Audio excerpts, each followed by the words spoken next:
नमस्कार दोस्तों, स्वागत है आप सभी का। दोस्तों, जैसा कि आप सभी लोग जानते हैं कि सीपीसीटी की जो हमारी एग्ज़ाम है वो जनवरी में जो होने वाली थी, अब वो फरवरी में हो रही है। फरवरी के जस्ट अगले ही मंथ मार्च में भी हमारी जो एग्ज़ाम है वो होने वाली है। तो इसी को ध्यान में रखते हुए अब जो हमें हमारी तैयारी है वो भी क्या करनी है, दुगनी रफ्तार से उसको बढ़ाना है। जो बच्चे पहले से तैयारी करते हुए आ रहे हैं, यानी कि नवंबर से जो बच्चे तैयारी करते हुए आ रहे हैं, उन्हें तो अब कोई खासी दिक्कत होगी नहीं। लेकिन जो अभी हाल ही में स्टार्ट किए हैं, जो एग्ज़ाम की जो तारीख है उनको देख के जिन्होंने अभी अपनी तैयारी शुरू की है, तो उन बच्चों के लिए ये जो हमारी आने वाली जो क्लासेस हैं जो कि आज से शुरू हो रही हैं और ये कंटिन्यू 26 फरवरी 26 फरवरी तक, जब तक आपकी एग्ज़ाम होंगी तब तक चलेंगी। उसके बाद जस्ट एक और क्लासेस की जो बैच है वो हमारी स्टार्ट हो जाएगी मार्च के लिए। तो जो बच्चे मार्च की तैयारी कर रहे हैं उन्हें भी ये क्लासेस देखनी है, और जो फरवरी की तैयारी कर रहे हैं उनको तो ये क्लासेस मतलब बिल्कुल अति आवश्यक रूप में देखना ही है। तो ऐसे ही कुछ बहुत ज़्यादा आईएमपी प्रश्नों का हम क्या लेके आए हैं, आप लोगों के लिए संकलन लेके आए हैं। तो बहुत ज़्यादा आईएमपी प्रश्न है, यहाँ पे आपकी स्क्रीन पे आएंगे। आपको कुछ भी नहीं करना है, सिर्फ कॉपी और पेन को साथ में लेके बैठना है, ठीक है। अगर आपने इस क्लास को सीरियसली लिया, देखो क्या होता है कि ये जो जितने भी क्वेश्चंस मैं आपके सामने लेके आऊँगा, ये क्वेश्चंस मैंने अपने घर पे नहीं बनाए हैं, है ना। ये मेरे मन में तो आया नहीं कि कितनी की होती है कीबोर्ड में, चलो ये क्वेश्चन मैं अपनी तरफ से दे देता हूँ। कभी ना कभी कहीं ना कहीं ये क्वेश्चन आया है, वो क्वेश्चन ही मैं आपके लिए लेके आऊँगा।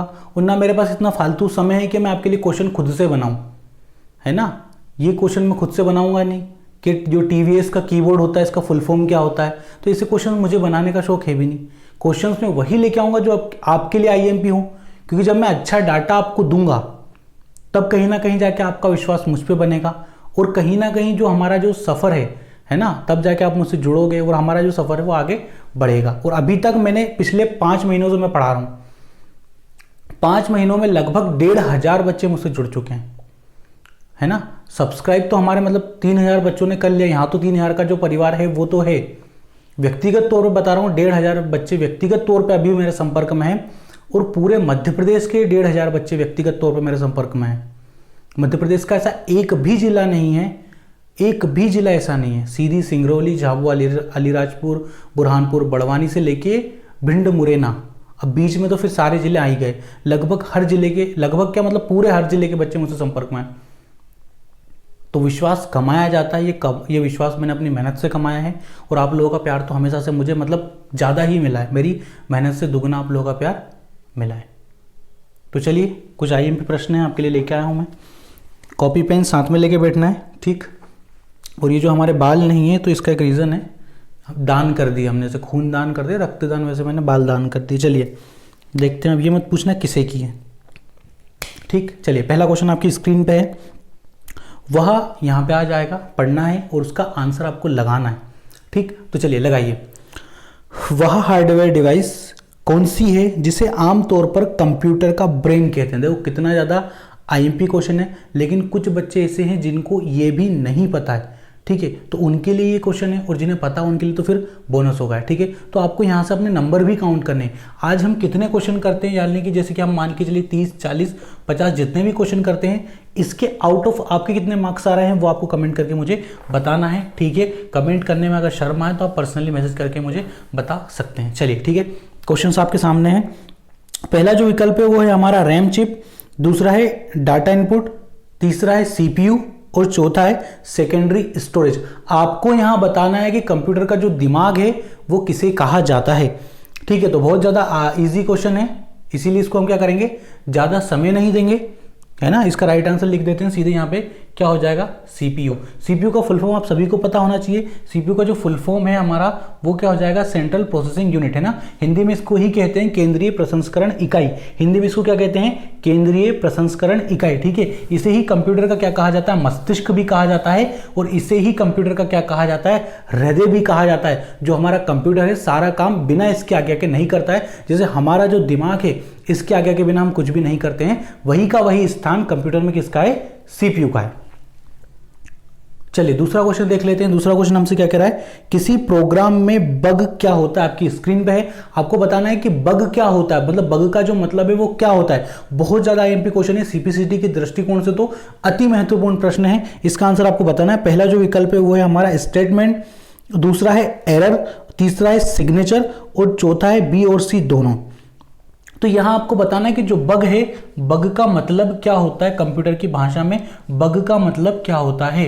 ठीक है, तो काफी सारे बच्चों की जिन्हें इसका मतलब पता होगा कि बग का मतलब क्या होता है, तो मैं आपको बताता हूं इसका राइट आंसर क्या है। बग बोलते हैं एरर को। कंप्यूटर में आने वाली किसी भी गलती को क्या कहा जाता है, एरर को क्या कहा जाता है, बग कहा जाता है। बग नाम से उसको क्या किया जाता है, संबोधित किया जाता है। ठीक है, यहां पे एक और शब्द जो हमें कंफ्यूज करता है वो क्या हो जाएगा, हमारा स्पैम। क्या हो जाएगा, स्पैम। तो देखिए स्पैम की हम लोग बात करते हैं तो स्पैम क्या होता है कि ये ऐसे अवांछित मेल होते हैं, ऐसे अवांछित मैसेज होते हैं जो हमें हमारी आज्ञा के बिना मिलते हैं, और इनका जो काम होता है वो हमारे डाटा को क्या होता है, चोरी करना होता है। हमारी जो प्राइवेट इंफॉर्मेशन है उसको लीक करना होता है, उसको ये लोग कलेक्ट करने के लिए जो हैकर्स लोग जो होते हैं इस तरह के स्पैम हमें मतलब मैसेज या मेल हमें भेजते हैं। तो ये अवांछित होते हैं जिनको हम चाहते नहीं है पर ये हमारे पास आते हैं। यदि आपने किसी लिंक पर क्लिक कर दिया तो आपकी पूरी डिटेल उसके पास चली जाएगी, है ना। इस तरीके से जो साइबर ठगी जो अभी आजकल चलती है वो स्पैम के माध्यम से ही होती है। तो स्पैम और बग में बहुत फर्क है। ठीक, चलिए अगला क्वेश्चन देखते हैं। आपकी स्क्रीन पे है, निम्नलिखित में से कौन सा कंप्यूटरों को टेलीफोन लाइनों का प्रयोग करके डाटा अंतरित करने की अनुमति देता है। ठीक है, तो इसका पहला जो विकल्प है क्या हो जाएगा, कुंजी पटल।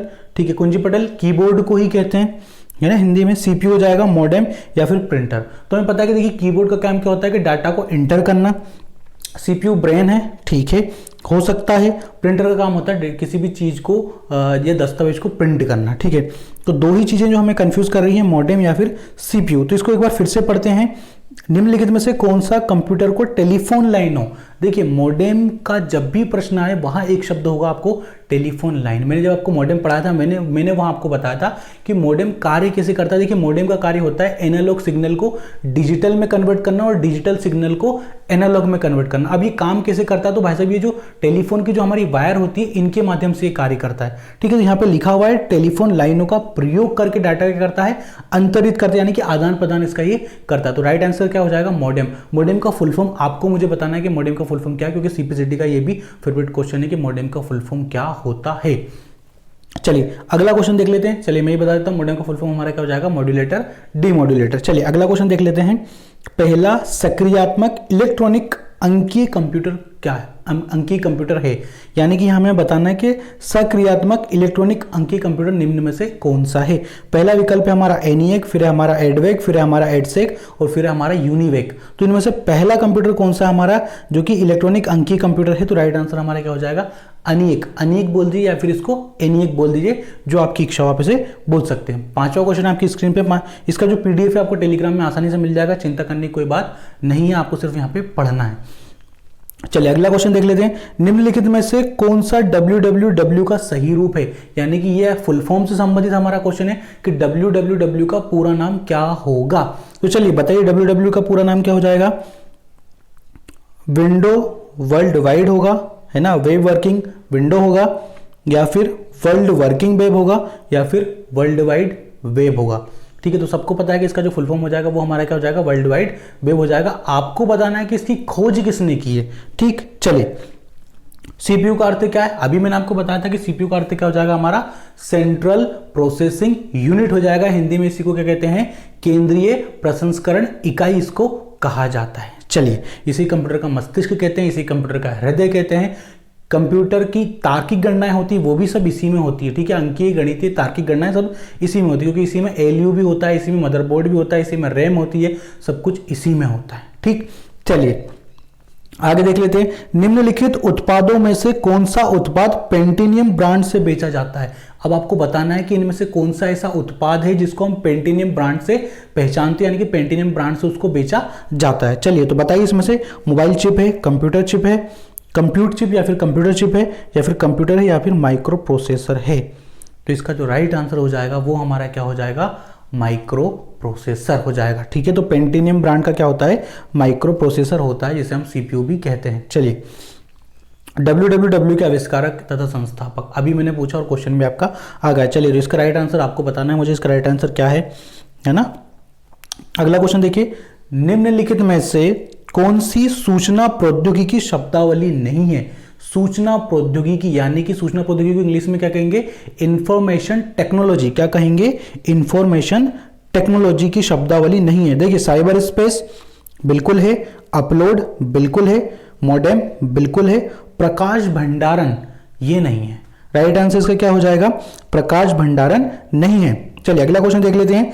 पहले इलेक्ट्रॉनिक अंकीय कंप्यूटर में था, यानी कि उसमें किस हार्डवेयर का उपयोग किया गया था? पहले अंकीय कंप्यूटर में तो आपको बताना है कि ट्रांजिस्टर का किया गया था, वॉल्व का किया गया था, या फिर क्रोड स्मृति का किया गया था, या फिर अर्धचालक स्मृति का किया गया था, यानी कि सेमीकंडक्टर मेमोरीज को कहा जाता है। चलिए, तो इसमें किया गया था वॉल्व का। किसका यूज किया गया था? इसमें वॉल्व का यूज किया गया था, है ना, जिसे हमने वैक्यूम ट्यूब भी कहा था। चलिए अगला क्वेश्चन देखते हैं, अनुपम क्या है? तो अनुपम के बारे में हमें बताना है कि अनुपम क्या है। आप सभी को पता है कि अनुपम क्या है, क्योंकि भारत का ही हमारा कंप्यूटर है, सुपर कंप्यूटर है। वो छोड़ता हूं मैं आप पे, ठीक है, क्योंकि आपको पता है। तो पहला विकल्प है एक शोध संस्थान है, एक सुपर कंप्यूटर है, या फिर अगला क्वेश्चन क्या दिया हुआ है हमें, नवनिर्मित प्रेक्षापत्र है, या फिर कंप्यूटर सॉफ्टवेयर है। तो अनुपम एक सुपर कंप्यूटर है। राइट आंसर क्या हो जाएगा? सुपर कंप्यूटर हो जाएगा। चलिए अगला क्वेश्चन देख लेते हैं। आपको बताना है अनुपम का विकास किसने किया है ना। अनुपम का विकास, अनुपम को जो विकसित है यानी कि इसको किसने बनाया है, ठीक है। अनुपम का विकास किसके द्वारा किया गया है, ये आप पे छोड़ता हूं मैं। चलिए, भारत में विकसित परम सुपर कंप्यूटर का विकास किस संस्था ने किया है? देखिए, इस तरह के क्वेश्चन आ जाएंगे, सुपर कंप्यूटर से संबंधित क्वेश्चन आ जाएंगे। मैंने एक बार एक विकल्प में कहा था कि भारत में निर्मित पहला सुपर कंप्यूटर है परम, और भारत में निर्मित पहला कंप्यूटर है सिद्धार्थ। अब एक भाई कहता है कि सिद्धार्थ नहीं सर, वो गौतम है। चलो छोड़ते हैं उसको, है ना। चलिए, तो भारत में विकसित परम सुपर कंप्यूटर का विकास किसके द्वारा किया गया? तो सीडेक के द्वारा किया गया है, आईआईटी कानपुर के द्वारा किया गया, आईआईटी दिल्ली के द्वारा किया गया, या फिर BARC, Bhabha atomic research centre. क्या हो जाता है इसका फुल फॉर्म? बार्क का BARK, Bhabha atomic research centre. अब आपको बताना है इसका मुख्यालय कहाँ है? हमारा मुंबई में है। कहाँ पे हो जाएगा इसका मुख्यालय? हमारा मुंबई में हो जाएगा, भाभा एटॉमिक रिसर्च सेंटर। चलिए, तो इस किसके द्वारा विकास किया गया? तो इसका राइट आंसर हो जाएगा हमारा सीडेक। सीडेक कहाँ पे? तो सीडेक है हमारे पुणे में। कहाँ है सीडेक? हमारा पुणे में। सीडेक का फुल फॉर्म आपको मुझे बताना क्या हो जाएगा? चलिए, सीडेक का फुल फॉर्म आपको मुझे बताना है। 13वां देख लेते हैं। अगला क्वेश्चन हमसे क्या कह रहा है? कंप्यूटर डाटा की सबसे छोटी इकाई है। बहुत ज़्यादा सिंपल क्वेश्चन है और बहुत बार पूछा गया क्वेश्चन है, और आने वाली एग्जाम में भी पूछा जाएगा। लिख के ले लीजिए कि कंप्यूटर की जो सबसे छोटी इकाई है वो क्या होती है। पूरी आपको एक बार सारणी में यहाँ पे समझा देता हूँ। देखो, सबसे छोटी जो इकाई होती है वो हमारी क्या होती है? बिट होती है, ठीक है। और 8 बिट के बराबर क्या हो जाएगी? हमारी एक बाइट हो जाएगी। क्या हो जाएगी? एक हमारी बाइट हो जाएगी। यहाँ से एक क्वेश्चन पूछते हैं कि 4 बिट बराबर क्या होता है? तो 4 बिट बराबर होता है एक निबल। क्या होता है? एक निबल होता है। दिख रहा है आप लोगों को? यहां लिख देता हूं, 4 बिट के बराबर क्या होता है? हमारा एक निबल होता है। क्या होता है? एक निबल होता है। अब यहां से पूछ ले कि 2 निबल के बराबर क्या हो जाएगा? तो 4 दूनी 8 है ना, तो 2 निबल बराबर क्या हो जाएगा? हमारा एक बाइट हो जाएगा। क्या हो जाएगा? एक बाइट हो जाएगा। अब यहाँ पे बोल देंगे 1024 बाइट बराबर क्या हो जाएगा? 1 KB यानी कि 1 किलोबाइट। फिर आ जाएगा 1024 KB यानी कि किलोबाइट बराबर क्या हो जाएगा? 1 MB यानी कि मेगाबाइट। 1024 MB बराबर क्या हो जाएगा? हमारा MB बराबर क्या हो जाएगा? हमारा 1 GB, 1 गीगाबाइट। 1024 GB गीगाबाइट बराबर हमारा क्या हो जाएगा?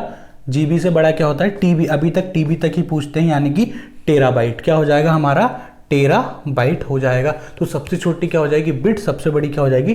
टेराबाइट। ठीक है, आगे इतनी बार समझ में। इसका आप चाहे तो उतार भी सकते हैं, स्क्रीनशॉट भी ले सकते हैं, ये मैं आप पे छोड़ता हूं, आपकी स्वेच्छा है। चलिए आगे देखते हैं, आगे हमसे क्या कहा गया है। तो कौन सी भाभा परमाणु अनुसंधान केंद्र द्वारा विकसित सुपर कंप्यूटर परियोजना है? अभी हमने पढ़ा था बार्क का फुल फॉर्म। चलिए तो देखते हैं।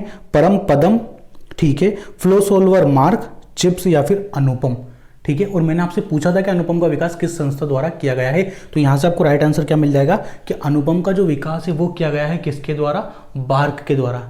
यहां ऊपर लिख देता हूं, किसके द्वारा किया गया है? बार्क के द्वारा। भाभा एटॉमिक रिसर्च सेंटर कहां पे? ये मुंबई में। इनके द्वारा बनाया गया सुपर कंप्यूटर कौन सा? हमारा परम है। कौन सा है? परम है। चलिए अगला क्वेश्चन देख लेते हैं। एक कंप्यूटर की स्मृति सामान्य तौर पर किलोबाइट अथवा मेगाबाइट के रूप में व्यक्त की जाती है।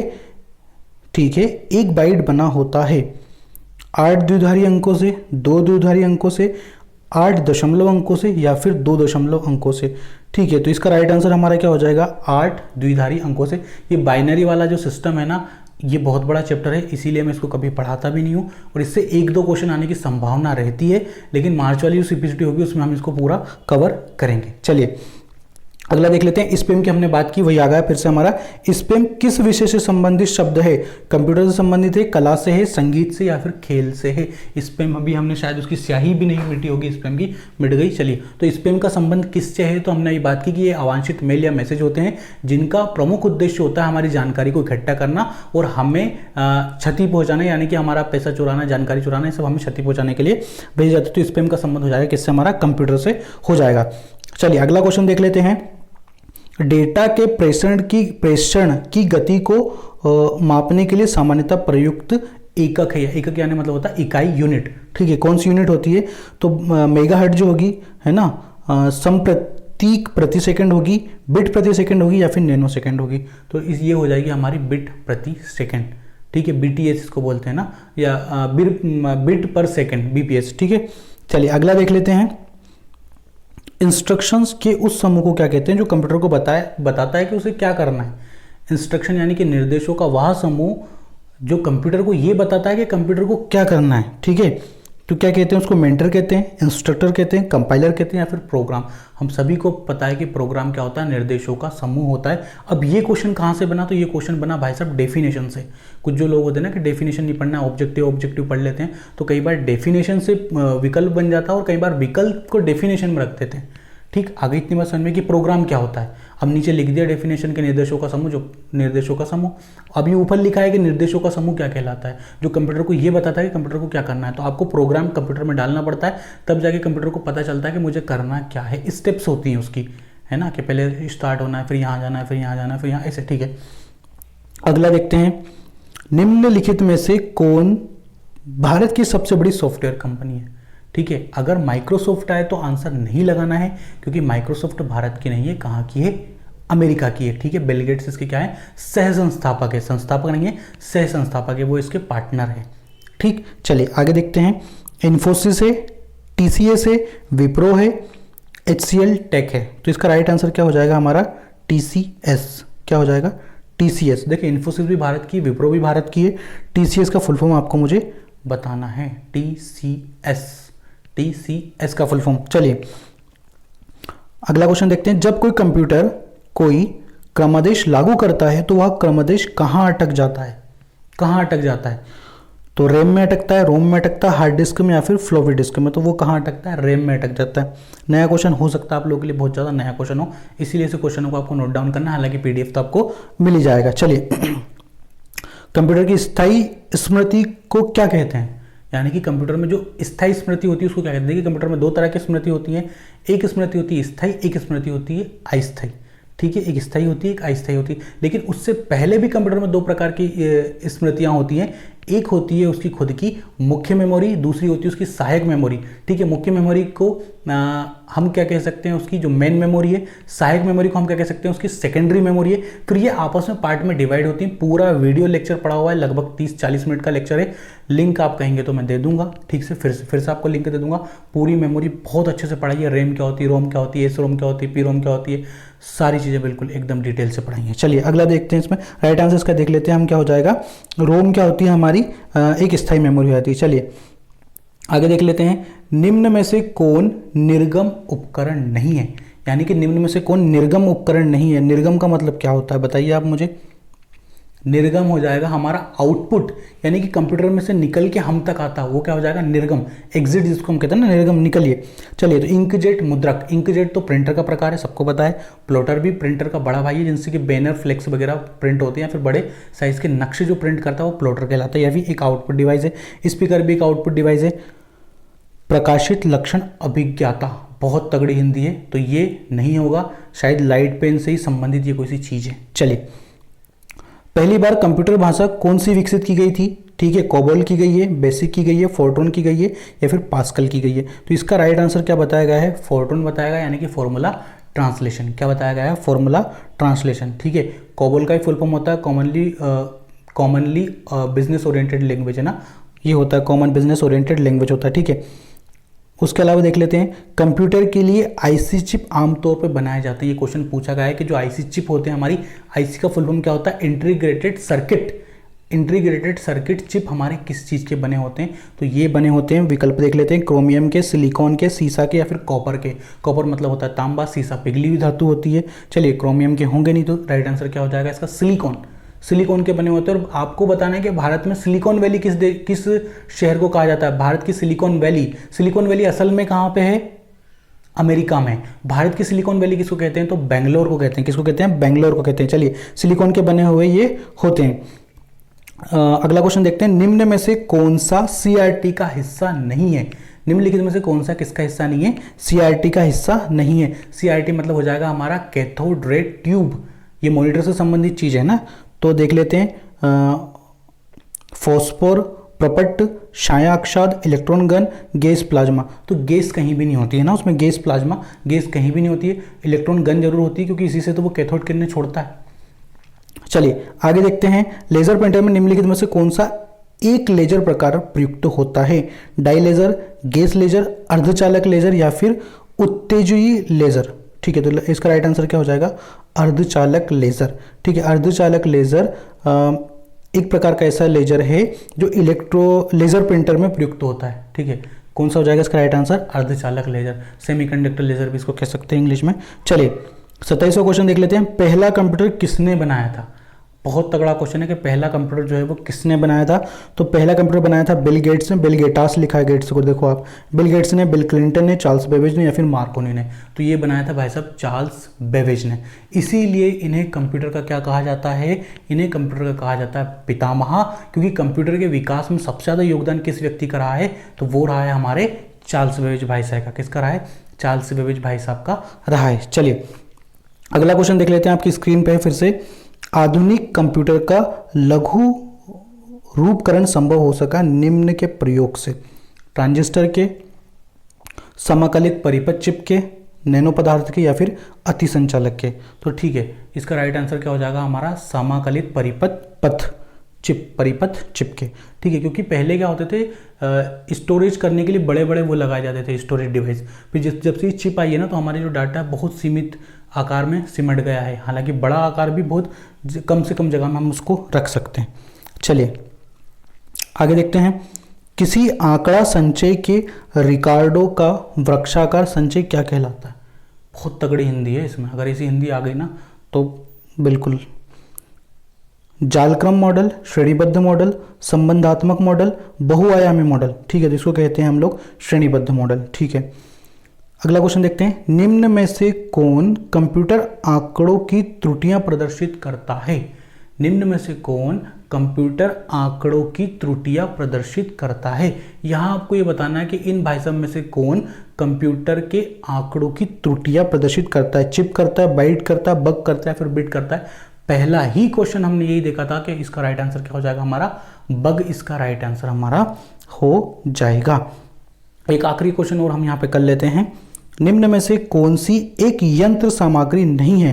प्रिंटर नहीं है, कीबोर्ड नहीं है, माउस नहीं है या फिर प्रजालन तंत्र नहीं है? देखो फिर से पढ़ लो, अपने आप पता चल जाएगा।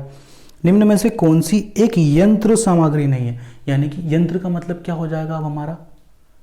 यंत्र मतलब क्या हो जाएगा? डिवाइस। डिवाइस को हिंदी में क्या कहते हैं? यंत्र कहते हैं, है ना। तो इनमें से कौन सी डिवाइस नहीं? तो प्राचलन तंत्र नहीं है। ये सीपीयू से संबंधित शब्द है, प्राचलन तंत्र।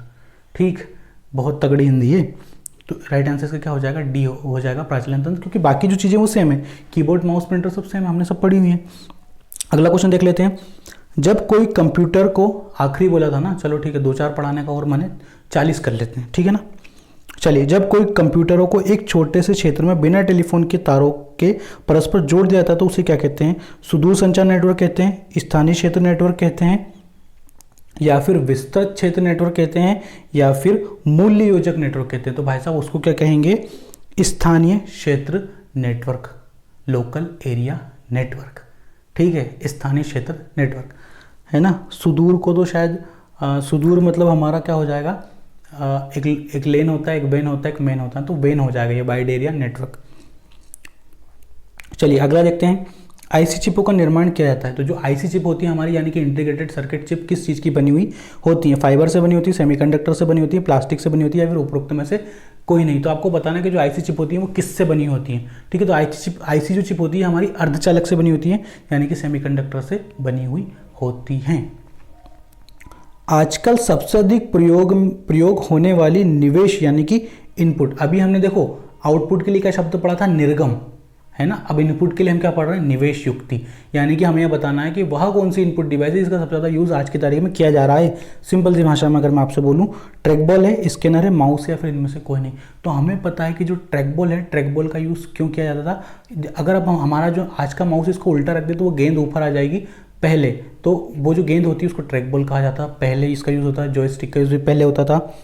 स्कैनर तो सबको पता है, किसी डॉक्यूमेंट को स्कैन करके कंप्यूटर के अंदर पहुँचाने के लिए स्कैनर का यूज़ किया जाता था। तो हमें सबको पता है कि अभी हम माउस का यूज़ करते हैं ना, जॉयस्टिक का यूज़ करते हैं ना, ट्रैकबॉल का यूज़ करते हैं, ठीक है। जॉयस्टिक का यूज़ तो फिर भी गेम खेलने के लिए किया जाता था ना, ऐसी छड़ होती थी वो जॉयस्टिक होती थी। माउस इसका क्या हो जाएगा, राइट आंसर हो जाएगा। पद एमबी प्रयोग किया जाता है। अब आपको बताना है यहाँ पे जो चीज़ मैंने बोली थी कि एमबी का फुल फॉर्म क्या होता है, यानी कि एमबी का प्रयोग क्यों किया जाता है। तो किसके लिए किया जाता है, मैग्नेटिक बिट्स के लिए, मेगाबाइट्स के लिए, मेगाबिट्स के लिए, या फिर उक्त में से कोई नहीं। तो एमबी का फुल फॉर्म आपको यहाँ पे बताना है कि एमबी का फुल फॉर्म क्या होगा। एमबी का फुल फॉर्म होता है भाई साहब क्या, मेगाबाइट्स होता है। चलिए, मूल निवेश निर्गम, इनपुट आउटपुट है ना, बेसिक इनपुट आउटपुट डिवाइस, बिल्कुल बोल देता हूँ, basic input output system computer में विद्यमान रहती हैं। कहाँ पे, हार्ड डिस्क में, ठीक है, यादृच्छिक अभिगमन में, स्मृति में, केवल माउस स्मृति में, या फिर उपरोक्त में से कोई नहीं। तो ये भाई साहब हमारी रहती है यादृच्छिक अभिगमन स्मृति में। हिंदी आपको बताना है इसका कि इसका हिंदी क्या होगा, ये आप पे छोड़ रहा हूँ, ये कमेंट करना ही है, कंफर्म बताना है। इलेक्ट्रॉनिक कंप्यूटर का आविष्कार किसके द्वारा किया गया है, तो मार्कोनी है पहला विकल्प। मार्कोनी यानी कि रेडियो के आविष्कार हैं मार्कोनी। कैसे याद करना बताऊँ, मान लो हमारा रेडियो खराब हो गया, अब वो चालू नहीं हो रहा, तो हमने क्या करा, ऐसे हल्की सी कोनी मार दी उसमें रेडियो में, तो हमारा जो रेडियो चलने लगा। तो रेडियो अगर कभी ख़राब हो जाए ना, कोनी मार दो, मार्कोनी। तो मार्कोनी किसके आविष्कार हो गया, रेडियो के। तो ट्रिक थी, मैंने बनाई थी बहुत पहले। एलन एम ट्यूरिंग ने, अलेक्जेंडर ग्राहम बेल ने, बेल तो मतलब घंटी बजती बेल, तो टेलीफोन हो जाएगा, इनमें से कोई नहीं, ठीक है। तो इनमें से कोई नहीं। इलेक्ट्रॉनिक कंप्यूटर का आविष्कार, ये आपको बताना पड़ेगा फिर से मुझे, ठीक है। मैं जितना पढ़ाता हूँ ना उतना पढ़ने के लिए भी देता हूँ और उतना खोज के लाने के लिए भी देता हूँ। चलिए अगला क्वेश्चन देख लेते हैं। कंप्यूटर की भाषा में 1 मेगाबाइट कितने बाइट के बराबर होते हैं, तो ये कैलकुलेटेड है। अब यहाँ पे देखो 10 से 24 कर लो, है ना। हमें बताना है क्या है, कितने बाइट के बराबर होता है 1 मेगाबाइट। तो 1 MB हमें पता है कि 1024 KB के बराबर होता है, पर हमसे क्या पूछा गया, बाइट पूछा गया, तो इंटू कर सकते हैं, आसानी से हमारा आंसर आ जाएगा। इसका आंसर आएगा हमारा 10,48,576, ठीक है। बता दिया आपको, इंटू कर लेना, कुछ नहीं, सिंपल सा है। इतना समय मिलेगा ना वहाँ पे कि आराम से इंटू भी करोगे ना तो आंसर हो जाएगा। गलत मत करके आना पर, ठीक है। अगर गलत करके आना बहुत मारूंगा। चलिए अगला देखिए थे, सुपर कंप्यूटर के लिए शब्द लंबाई का पारस यानी कि रेंज होता है, ठीक है। सुपर कंप्यूटर के लिए शब्द की लंबाई का रेंज होता है, यानी कि शब्द लंबाई की रेंज क्या होती है सुपर कंप्यूटर के क्षेत्र में। तो क्या होती है, 16 बिट तक, 32 बिट तक, 64 बिट तक, या फिर 128 बिट। तो इसका राइट आंसर क्या हो जाएगा, 64 बिट। चलिए आगे देखते हैं। कंप्यूटर वायरस केवल एक प्रकार का सॉफ्टवेयर है जो मुख्यतः नष्ट करता है। कंप्यूटर वायरस मुख्यतः किस चीज को नष्ट करता है, यह हमें बताना है। तो विकल्प देखिए, तो किसको नष्ट करता है ये, आंकड़ों को, उपकरणों को, प्रोग्रामों को, या फिर हार्डवेयर को। तो ये नष्ट करता है किसको, प्रोग्रामों को, ठीक है। वायरस किसको नुकसान पहुंचाता है, हमारे प्रोग्रामों को नुकसान पहुंचाता है। तो ये थे हमारे कुछ IMP विकल्प। आशा करता हूँ आपके लिए हेल्पफुल रहा आज का वीडियो, आज की क्लास आपके लिए हेल्पफुल रही है। तो ऐसे ही जुड़े रहिए, चैनल को सब्सक्राइब कीजिए, लाइक कीजिए, शेयर कीजिए, सबको बताइए ये चीज़ कि कहीं पे बहुत अच्छे और बहुत कम दाम में आपको, एक सेकेंड, हाँ, बहुत कम दाम में बहुत कुछ सीखने को, पढ़ने को मिल रहा है। तो यहाँ पे आइए, सब्सक्राइब कीजिए, चीज़ों को फैलाइए, जितना ज़्यादा आप शेयर कर सकते हैं शेयर कीजिए, ठीक है। अगर आप बहुत अच्छे तरीके से और CPCT निकालना चाह रहे हैं तो मॉक टेस्ट है आपके लिए, यहाँ पे मॉक टेस्ट अवेलेबल है। आप में से जो भी इच्छुक हैं वो परीक्षार्थी यहाँ पे इनको परचेस कर सकते हैं। बहुत कम वैल्यू रखी गई है, सिर्फ 100 रुपये की गई है। आज की क्लास में इतना ही। अपना ध्यान रखिए, सुरक्षित रहिए। जय हिंद, वंदे मातरम। और इसका जो पीडीएफ है ना, वो जब 100 क्वेश्चन है ये पूरे 40 आज हमने कर लिए, जब 60 और कर लेंगे ना हम, तो 1-2 दिन में आपको पूरा पीडीएफ में टेलीग्राम ग्रुप पे अवेलेबल करवा दूंगा। अपना ध्यान रखिए, सुरक्षित रहिए। जय हिंद, वंदे मातरम।